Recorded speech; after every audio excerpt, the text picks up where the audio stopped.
মৌত কারো কাছে মিস কল দিয়ে আসে না। দুনিয়ার কোনো ব্যক্তিত্ব নাই, একজন ব্যক্তিত্ব ছিলেন, মৃত্যু যার কাছে বইলা আসতে হয়েছে।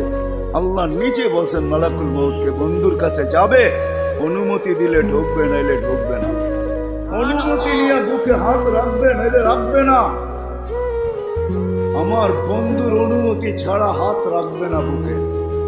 একজনই দুনিয়াতে ব্যক্তিত্ব ছিল যার কাছে অনুমতি নিয়ে আসছে, কারো কাছে আজ পর্যন্ত অনুমতি নিয়ে আসে আর আসবেও না।